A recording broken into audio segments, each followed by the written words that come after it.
DeKalb, Illinois. In 2013, this northern town packed up their MAC champion Huskies and sent them 1,000 miles south to the warm sunshine of South Florida, traveling to meet a perennial national power on a national stage in a BCS bowl game, right where they believe they belong. Their competition? The Goliath to their David, the Florida State Seminoles. With one of the nation's top defenses, the Noles are looking to welcome their friends from the north to big boy football. It's Northern Illinois versus Florida State in the Discover Orange Bowl. Join us as we go behind the scenes and inside Florida State's Bowl Week. This is Seminole Gametime Bowl Edition. Hello and welcome to sunny South Florida, home of the Discover Orange Bowl. I'm at the beautiful Westin Diplomat Hotel, Florida State's home away from home during Bowl Week. Coming up on a special edition of Seminole Gametime, we'll take you behind the scenes and give you a first-hand look at the Florida State Bowl experience. From FSU's warm South Florida welcome on the tarmac to player-only events, from personal watercraft to personal integrity and giving back. It's all coming up, so stay with us as we get started on a special edition of Seminole Gametime BCS Bowl Edition.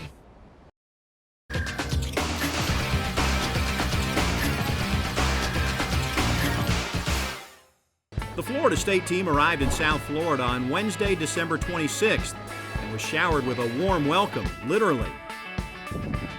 As the team charter pulled into Fort Lauderdale, the FSU team and official travel party were greeted by Orange Bowl dignitaries handing out oranges, backpacks, snacks, patches, pins, and an assortment of other welcome gifts. Hi, welcome to the Orange Bowl. Thank you. Welcome.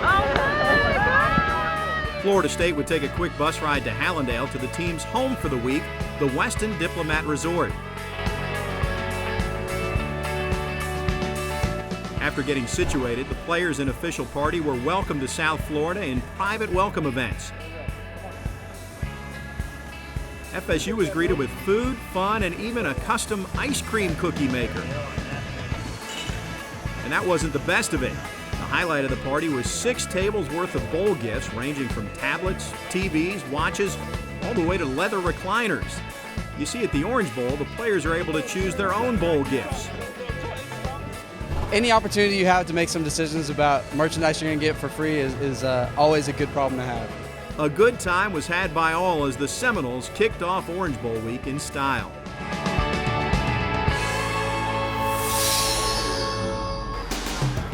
Day 2 began with a practice as the team continued preparation for the showdown with Northern Illinois.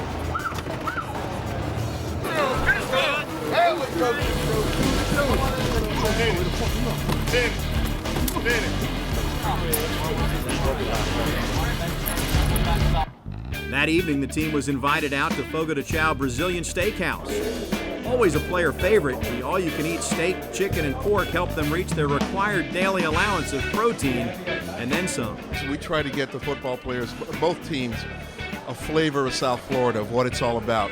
This happens to be a Brazilian restaurant, and we like to bring the football players here because it's all you can eat, all the meat you can eat, and hopefully they're going to do a lot of damage tonight.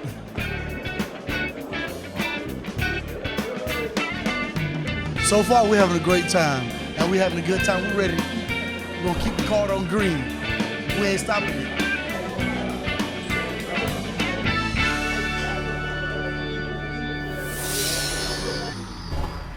Day 3 brought another practice, Blue 18, followed by what was arguably the favorite event of the week, the beach party.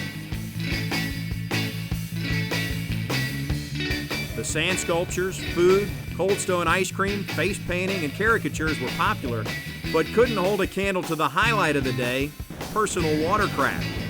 As part of the beach party festivities, wave runners were provided to the official team staff, coaches, and players, so they could enjoy some time out in the ocean. These personal watercraft were a big hit with everyone who decided to brave the choppy, chilly water for some wave-jumping fun. Everybody out there riding, snot coming out, everybody knows. Man, I miss them. I had them at home, and now I'm able to ride in my hair, and they're just as fun as they were when I had them. Oh, this is a 10. This is a 10. Yeah, this is a 10. Jet skis out there on the water with the teammates. And everybody had a big old smile on their face. So. It became apparent quickly that some players were better riders than others.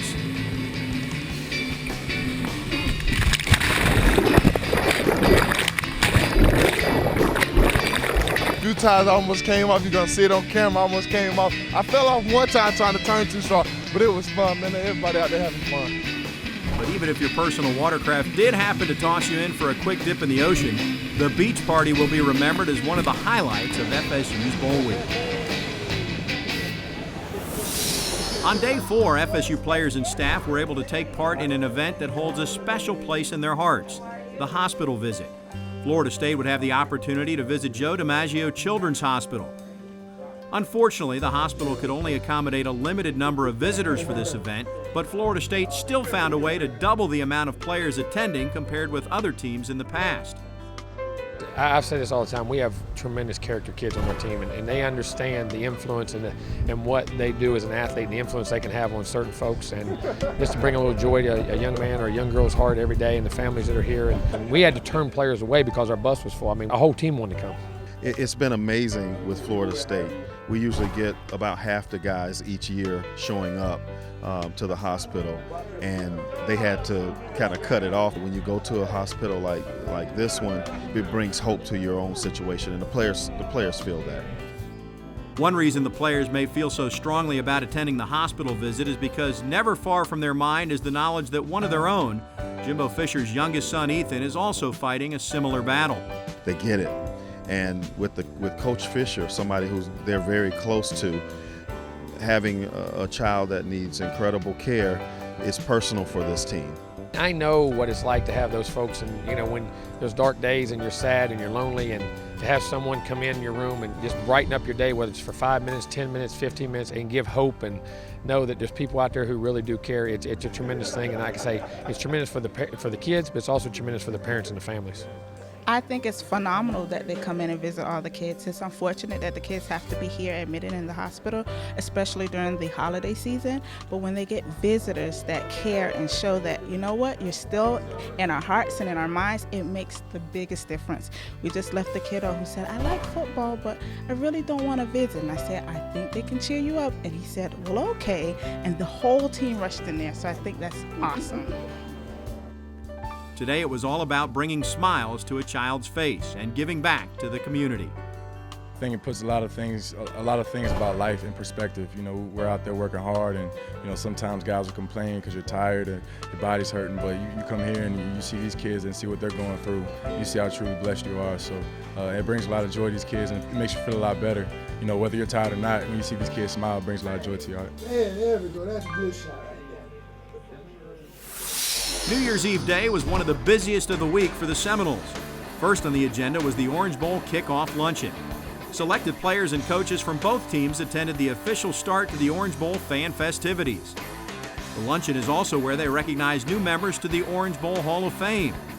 One of this year's inductees did not need an introduction to any Florida State fan. You know, the things I've learned about football, playing 12 years in the National Football League and you know, at Florida State, it's about teamwork, and I can never do it alone. All of those other guys that I played with throughout my career in college, they're the reason I'm successful. Yeah, I was just playing a kid's game, but without those guys, my career wouldn't be what it is today. Red on deck right here, red on deck.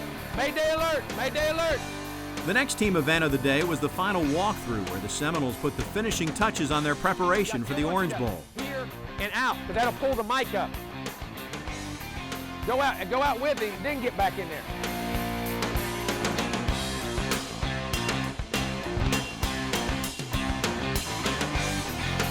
You want to make New Year's great and everybody wants to make New Year's? You play well on New Year's Day.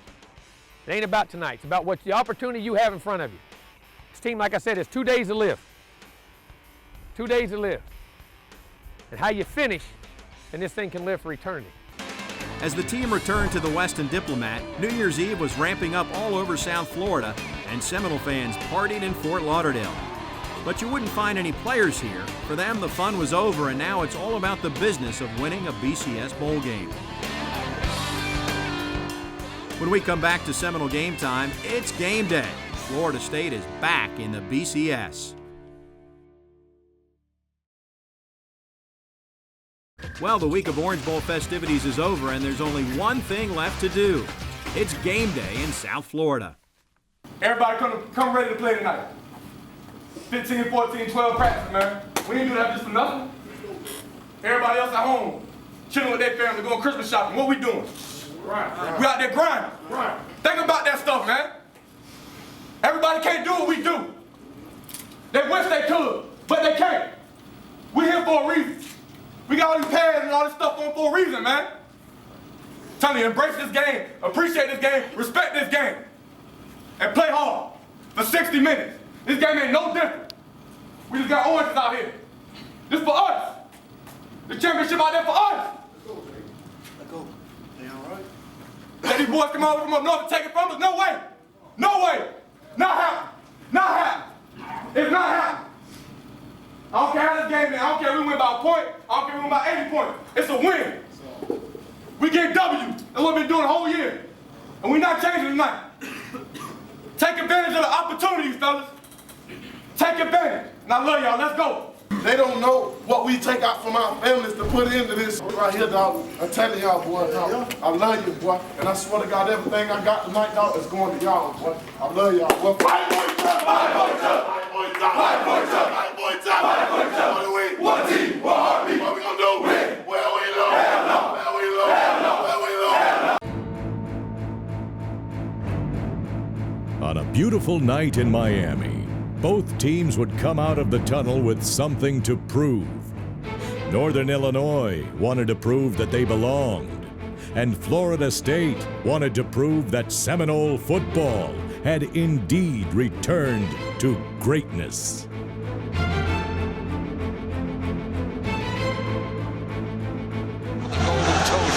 It's leather. High end-over-end kick, and Lewis will come up to the 5. On his horse to the 15. He's to the 25-yard line. And he's tripped The Huskies would get the ball first, but would be forced to punt by a stingy Seminole D. Option offense. The snap. And Jordan Lynch will run to the line of scrimmage. He's hit as he falls forward to the 43-yard line.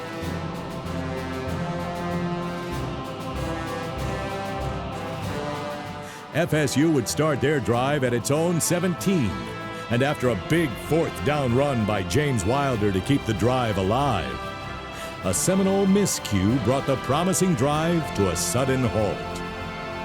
And play action fake sold nicely by Manuel. Looks, dumps it off to the right. Caught by O'Leary at the 50, to the 45, to the 40. O'Leary to the, he fumbled the ball. It's picked up by the Huskies at the 25. Running back to the right. Demetrius Stone recovers the O'Leary fumble.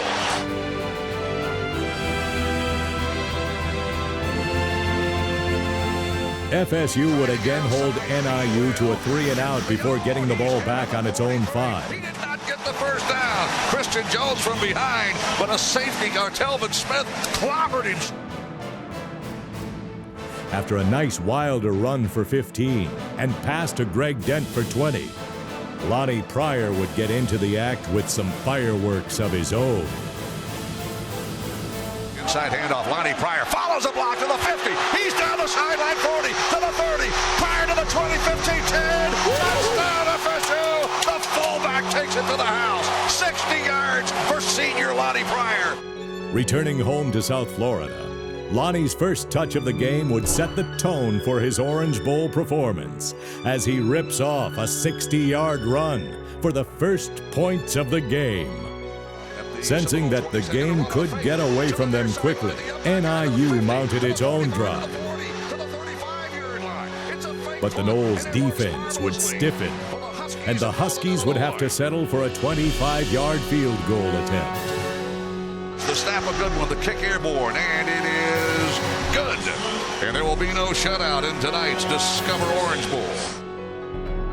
With 3:57 left in the half, the Seminoles would get the ball back at their own 18, determined to put some more points on the board. Takes a high snap, swings it out near side, caught by Devontae Freeman, sideline, 20, 25 to the 30, outside the numbers to the 40, Devontae Freeman to the 44-yard line.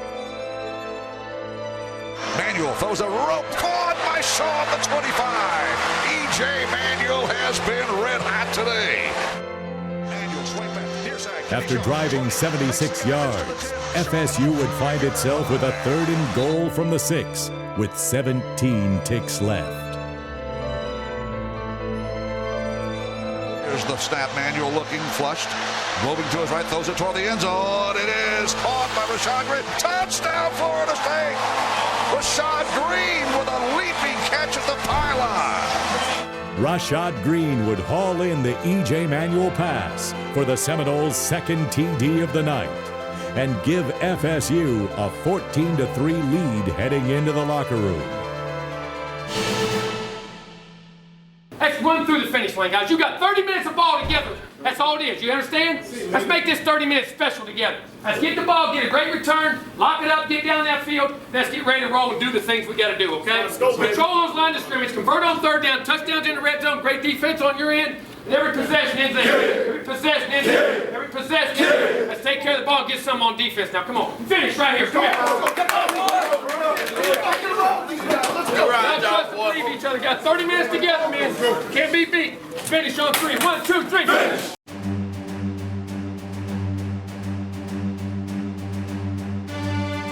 Both teams took the field after halftime, intent on correcting the mistakes from the first half.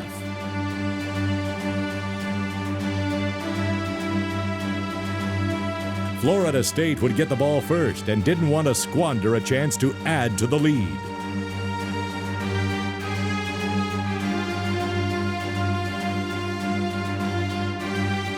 Pryor, Green, and Wilder would all get into the act.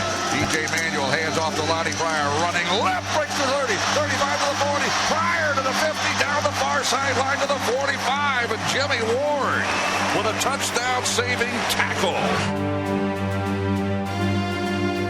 Here's the snap. Here's the pass underneath, caught by Rashad Green, 30, 25, he's to the 20-yard line. Boy, when you need 5 yards or more, get it to Rashad Green. Out of the shotgun, hand off to James Wilder. Up the gut goes James. Hangs onto the ball to the 10. Still on his feet to the 5-yard line. That's a big man carrying the football.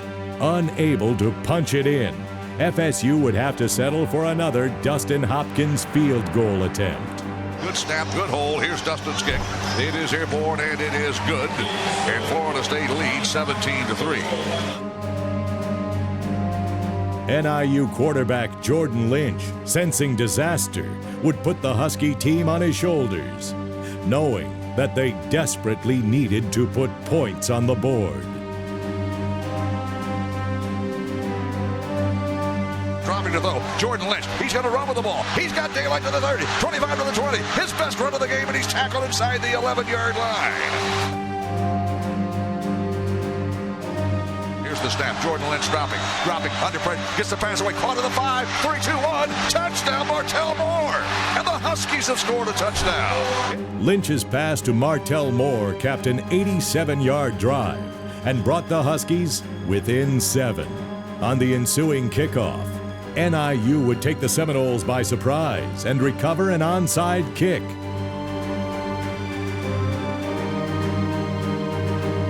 The Huskies would drive down to the Florida State 23 before Terrence Brooks would come up with a big play for the Noles.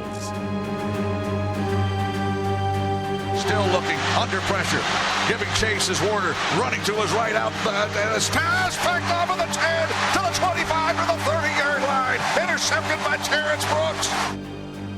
Both teams would trade punts before the Seminoles offense would start to move again on the Huskies' D. E.J. Manuel would call his own number, and the Seminoles would go up by 2 touchdowns.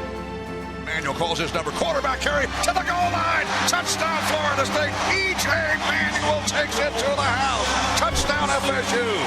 What a play and what a call.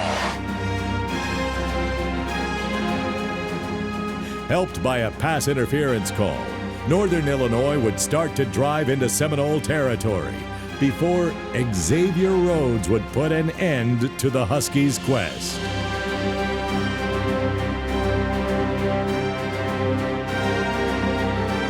End around coming, Knowles read the end around, coming back to the near side, tackle made at the 45-yard, fumble ball, it's loose and picked up by the Seminoles at the 42. FSU's got the ball.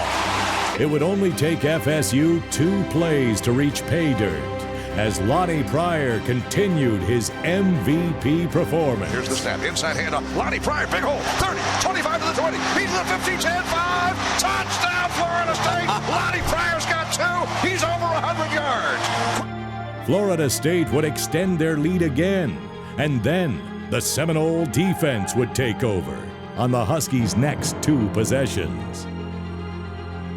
After stopping NIU short on 2 consecutive 4th down attempts, FSU would get the ball with 4:45 left to play. The Seminoles would run out the clock, and just as Jordan Lynch had predicted, Florida State found themselves on their knees, kneeling down in victory formation. The Huskies have fight, but not enough. And the Seminoles defeat Northern Illinois 31-10. With the Orange Bowl win, Florida State stretched its bowl appearance record to the nation's longest at 31 straight. The Seminoles would also move ahead of the University of Florida with the nation's best 5 consecutive bowl wins, including 3 consecutive wins under head coach Jimbo Fisher. Lonnie Pryor's senior season would end with a successful return to South Florida, where he was named Orange Bowl MVP. These guys had to fight, scratch, claw to put Florida State back up here. And that's why this class will always be remembered in the history of Florida State as one of the greatest senior classes there ever was. We didn't win a national championship, but we laid the foundation and the legacy for it because they sacrificed. It's always the people in the forefront that lay that foundation for what's going on. And I can't thank you enough, seniors.